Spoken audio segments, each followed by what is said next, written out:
Hello everybody, in today's video I'm going to be talking about my opinions on future upcoming HSR units and as well as, damn it, what was it that he said? Oh yeah, my opinion on the current state of HSR, right? I put out a community post like 3-4 days back, basically asking my community if there is any video ideas that they want to see from me. The reason for this being is I've fucking run out of ideas. Okay, I'm completely shameless here.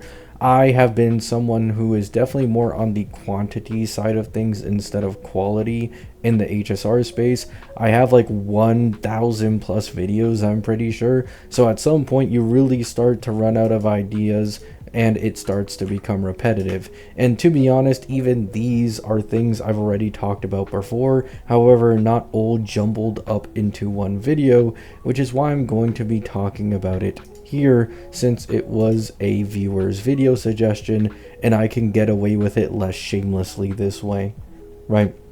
So, how do I think future characters are going to end up? We are in 4.4, right? So, Aventurine. I think Aventurine is obviously going to get buffed. The fact that he's worse than E1 Gilgamesh in that follow-up team just... I mean, I cannot really, come to believe that that's actually something that's intended. They are probably going to buff him, whether it be his gimmicks, his synergy, his eidolons, or just his base multipliers getting increased. Whichever way they do it, that I don't know specifically, but I am decently confident that in the end he should be at least on the level of E1 Gilgamesh for this FUA team, because if he isn't, then in all honesty, nobody's really going to care about Aventurine, right? When we're talking about Elation DPSs that you can invest into for their Elation teams, there's like multiple Elation DPSs who are probably better investments in the long term if your goal is simply having a very strong team and has nothing to do with bias towards a specific character. So for this reason, he just doesn't have much pull value at all as an Elation DPS, with that already being a highly contested slot to begin with, and all of them wanting Yao Guang on their team incredibly badly.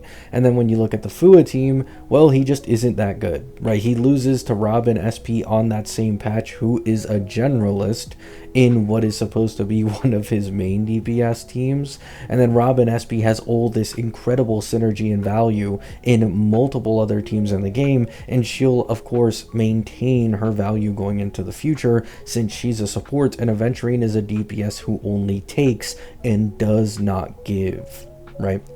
So that's my thoughts on Aventurine. He should probably get updated in the, upcoming version 3, whenever that is, to be at least on the level of E1 Gilgamesh at E0 on this FUA team, and possibly Eidolon changes to either buff the team as well, similar to E1 Gilgamesh, or just make him stronger at base with his Eidolons buffing him more as well in order to make him more enticing.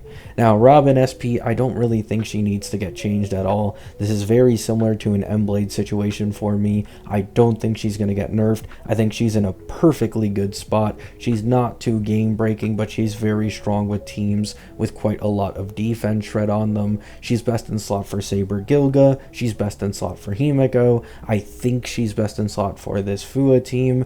There's a lot going for her, and even her E1 and E2 investments are both quite good as well. Once again, nothing game breaking, but quite nice to have. So to be honest, I do believe Robin is probably the highest pull value in the entire game currently, which is funny because I literally just gave this title to M-Blade last patch, but what are you going to do about it? This doesn't mean that she's significantly better than M-Blade. I just think that Robin having a unique gimmick in giving action advance and energy is more universally usable than M-Blade's attack spam, right?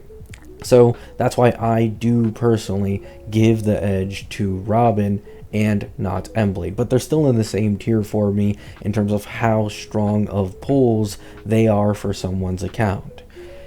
After this, we go into 4.6. I do believe Seal said that 4.6 and 4.7 are both solo patches with Pearl and Nihilux respectively. I've been predicting ever since it was leaked that Pearl was an Elation character. Before that, I was saying that I didn't understand the hype for her being an Elation character at all. I mean, fuck me, I guess, right? However, I always did guess that she was likely a sustain, so if she was leaked as Elation, then yes, I'd assume she's the Elation sustain, which when that happened, that's exactly what I did. I pivoted to believing that she's the Elation sustain instead of Nihilux, which does seem to be the case. I believe we recently got a leak from Seal themselves like a couple days ago, maybe a week ago, where they were talking about and mentioning the fact that 4.6 and 4.7 are solo patches, and alongside these leaks, they also mentioned on the side that Pearl does have shielding capability in her kit. So obviously this means she is a sustain, and since she's been leaked as Elation, then she's obviously the Elation sustain, you know? You just put two and two together. I do think Pearl is going to be a speed buffer. That's definitely what Silverwolf's team is missing the most, in my opinion. So you have speed buffing, she's Elation, more passive punchline generation, aha instant skill that obviously generates more resources for the team as well. You have optimized vertical investment to synergize with the team better. I mean, it's really easy to see how a Pearl is going to upgrade any Elation team, and especially Silverwolves, because her only competition is Huohuo, right? Like, respectfully, Huohuo is great as a generalist, but as specifically an Elation sustain, her value is very, very easily replaceable. So I imagine Pearl is going to be basically a must pull almost for people running Elation teams with sustain. Right, actually, must pull might be a bit of a stretch because some of these Elation characters do have very good E1s and E2s that may be able to be competitive with attaining Pearl. However, nonetheless, I think it'd just be better to get Pearl, because now you free up Huohuo for another team, which is good since Huohuo is currently the best generalist sustain and is quite wanted in quite a few teams. Right. So I do think Pearl is definitely going to be something that you should have on the lookout if you are an Elation team owner. And then Nihilux. I've been saying this for quite a while now, ever since it was switched to Pearl being an Elation character and I started believing she was an Elation sustain. I don't think Nihilux is going to be an Elation sustain, nor do I think she's actually supposed to be part of Silverwolf's team. Now keep in mind, I could be completely wrong about this, right? Because I had a similar situation with Cassie, where I knew Cassie would get one more upgrade to her team, but to be honest, I did not expect two upgrades that were as high a value as Cyrene and Evernight, in which case they could do the same thing here, where not only is Pearl an upgrade for Silverwolf, but then Nihilux is also an upgrade for the Annie team, same way that they did with Mono Rem with Evernight and Cyrene in 3.6 and 3.7. However, the reason I think Nihilux is a main DPS is because, in my opinion, there's just no one to replace on Silverwolf's team. I know what people are going to say, Sparksy is the lowest value on Silverwolf's team. 100% I agree. However, there was a recent leak by Seal, or Galaxy Leaks, I don't remember which one of the two it was, that Pearl will be stronger in her Elation teams with higher attacking frequency characters. And the reason this matters is because Sparksy has the highest attack frequency in the entirety of Silverwolf's team, right? Her skills in attack, her basics in attack, her aha instants in attack, her ult is in attack, everything that she does is in attack, and even her Eidolons further incentivize this type of playstyle, with her E2 giving her an extra turn at the end of every aha instant, which obviously means more attacks, right? So with all this being the case, if this truthfully is still true, and Pearl's kit is based off of synergy with high frequency attackers on the team, Sparksy is a absolutely perfect character to have on that comp. It's not that I think Nihilux is at all going to be bad, but I do get the feeling that Nihilux may be more so of an Evernight situation where she is the third main push of this version and she is simply going to be her own main DPS. And this isn't all that out of this world, and in fact it's more common. The only time we've ever had a main push in this game not be a DPS was Cyrene. I'm pretty sure that was the only one. So it's actually kind of out there to believe that they'd repeat what they did with Cyrene with Nihilux. In my opinion, it's more likely that Nihilux is her own main DPS. She is her own Elation DPS with her own team, with her own Eidolon investment, yada yada yada, and that's that. I don't really see Nihilux replacing Sparksy in Silverwolf's team because there's just no reason to. Right? Cassie was a completely different story. Tribute was never made with Cassie in mind. Right? The cope that people had about Tribby sticking in Cassie's team never made absolutely any sense because the only slight synergy was, oh, Tribby's HP scaling, Cassie's also HP scaling. Like, the buffs are already saturated by other characters on Cassie's team, and for some reason people completely ignored this. Sparksy just doesn't have these issues. Legit, the only issue that Sparksy actually has on this Silverwolf team is the fact that she's an attack scaler. Right, like everybody on this team is a speed scaler and she's the only one who's an attack scaler. That was definitely probably a fuck up from the devs because they were trying to do a sub DPS first before the main DPS, unlike all the previous times where they did the main DPS first and the sub DPS later. So they realized at some point, like, oh, Silverwolf being attack scaling kind of fucking sucks. Let's switch it to speed scaling, and you know, it is what it is. That's why, in my opinion, I was always curious, you know, what is Pearl going to do to synergize in Silverwolf's team with Sparksy without making Sparksy even more useless since she isn't an attack, she isn't a speed scaler. But basing it off of attack frequency, which is what the leaks are saying about Pearl, makes Sparksy's spot in this team significantly more important, once again because of her high attack frequency. So yeah, that's my thoughts on all the upcoming V4 characters. Of course, you also have 4.8 with like Ellen, supposedly the ZZZ collab, Ellen and Astra, but I'm completely fucking clueless when it comes to those two, right? We already have two dancing, singing characters, both Robins, that are supports, and I mean, I just imagine Ellen being a DPS most likely, but I don't really understand, you know, what her best team may be, what her path may be. It's really hard for me to get a grasp on it in my mind, right? Now, the second part of this request, I believe, was asking me what I think about the current state of the game. I'm probably assuming I'm getting asked this because the current state of the game is dry. I mean, this is just always the case with HSR. Events, they're usually not that much nor that long. It's usually quite easy to get through these HSR patches. This game doesn't have an insane amount of content, right? I mean, to be fair, there is the fake collab currently. I'm sure that added significantly more content, but some of these people go through this shit in a few hours, so I imagine these people are asking for more, right?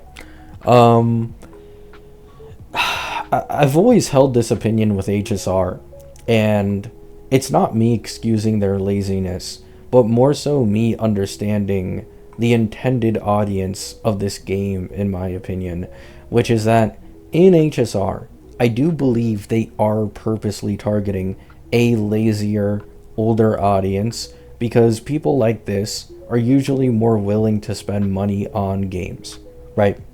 That just kind of is how it is. And especially turn-based, that is the perfect formula for this and older players, since older players usually care less about mechanical gameplay, like for example Wuwa, which leads to them playing something significantly more convenient. And a lot of people may say this is cope, but I truthfully don't think so. I am a prime example of someone who actually continued to play this game and mained it for a long time, and even when I was burnt out, was still able to play it on and off every once in a while, simply because of how stupidly convenient and easy it is to keep up with HSR. And even a few of my viewers, I even, one that comes by decently often, right? You guys probably don't know him, but I do. Frequent viewer. He was explaining to me a couple days ago, I believe, or like a couple weeks ago, talking about how he's usually a mainly WUA player, right? To be honest, I was the same thing, by the way. A lot of people seem to forget about this. I started my channel off of playing WUA. I played WUA before I even got into HSR, right? The reason I got into HSR was the convenience, and this person said the exact same thing. They were like, yeah, I mean, WUA, I do this and do that, but the game I'm playing currently, because I have Gacha burnout, the only game I'm playing is HSR, because it's just so easy to keep up with, and there's so little to do, that it's easy to play the game. I don't really need to do all that much. It's a turn-based, it's convenient on mobile. Like, it is the kind of Hoyo convenience game, which makes people still play it despite its lack of content. Right. So in my opinion, that is just kind of the intended audience that this game is aiming for. Sadly, for a lot of people out there who do prefer HSR to be much more of a good game experience and less of a gacha simulator in a way. But I truthfully think that they purposely have it this way, right? It can suck depending on how you feel about it. Personally, my personal opinion, my personal experience, as sad as it is to say this, and I'm sure people would like a cooler answer from a big content creator. I'm not a fucking big content creator. Who am I kidding? But people would obviously want a better answer from me, but my answer is that I prefer the current state of HSR, and the fact that there isn't that much to do, much to maintain. You don't actually have to have any mechanical gameplay, anything like that, right? The convenience of the game is the main factor behind me having been able to play it for so long, and me being able to make content on it for so long without me getting burnt out easily, right? I'd just be lying if I said otherwise. Now, it would be cool, sure, if they could find a balance. They could implement more events, right, just for the people who want that. You can split up the poll count for the events, that kind of sucks for people investing a lot of time into these events. But if you don't care about just getting more jades for more events, the more events, people will be happy that there's more gameplay, something like that, right? Like, genuinely, I do not know, because I haven't given it a single thought, genuinely, since I am too lazy to actually care about there being too little content, since all it does is just benefit me more, especially considering sometimes I play on multiple accounts at once, which more events can actually be an absolute pain in the ass for me, right? So yeah, that's my thought on the upcoming version 4 characters. That's my thoughts on the current state of HSR. I don't think it's bad. I don't think the game is necessarily dying or anything. It's still making hundreds of millions every single year. But yes, I would say that they could use more gameplay for the people who prefer that, but I'm not someone who prefers that, so I'm not going to lie about it, right? Genuinely, I do think people need to understand that HSR is fully targeted towards lazy people, right? As sad as that may be to some, that's just kind of how it is. This is not supposed to be some open world experience like WUA with hardcore gameplay, crazy combos, or anything like that. It's supposed to be an incredibly easy side game, and on purpose. Love you all. Hope you have a great day. Hope you have a great night. Peace out.